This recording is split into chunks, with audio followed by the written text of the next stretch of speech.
I got this question last night, and I feel that it is both asked in sufficient quantity and it's important enough that I should do some content on it. Don't despair. This is totally normal. And despite this feeling of dread and uncertainty and self-doubt, it's a good thing. You are exactly where you should be at this stage in your career progression. I have always said that the first 2 years of being a paramedic are incredibly stressful.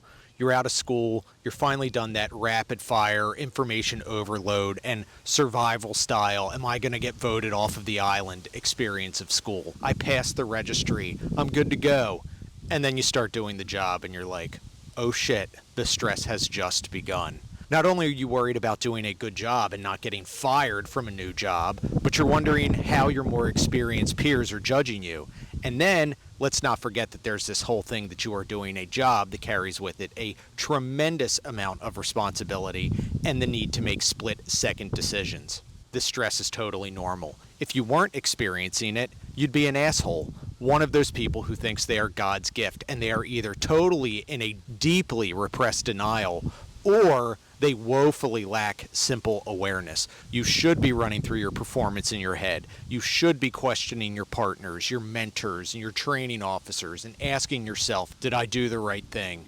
What could I have done better? And that doesn't stop, friends. That is going to persist well into being old and decrepit like me. It's just more smack you in the face and hanging over you when you're new because, frankly, I don't want to say that you don't know shit at this point. Rather, you just haven't developed gestalt and heuristics and you don't have experience yet. The key is to not let it get the best of you. I know, easier said than done. So what should you do? First, practice some self-love. Realize that these feelings are normal. You're not the only one who's had them. You're not special. 2, use each call as a learning opportunity. Deep dive into the FOAMed and the PubMed and the blogs and the textbooks after a challenging patient. What a time to be alive with all of the free resources out there. 3, realize that you're going to fuck up. It's going to happen. It's not an excuse, but it's the reality. Take the losses with grace and embrace them.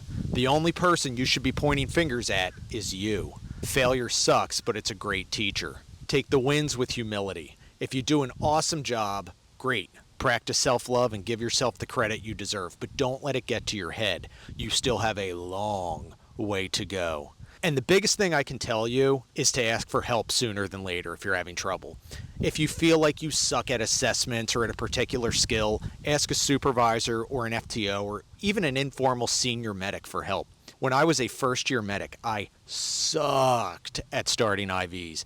And it was getting to the point where I was getting crippled on every call because I was so laser focused on not missing an IV that I wasn't mentally in the zone.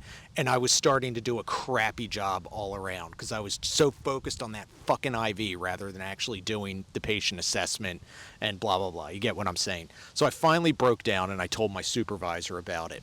I figured, well, I'm now one of those medics who couldn't cut it clinically and everybody's going to know it. My supervisor partnered me with an FTO and some senior medics to help me get my technique better. And lo and behold, it did end up on my performance evaluation. As a good thing, he wrote that my admitting failure and asking for help identified me as a potential future leader in the department. So that's my pep talk, people.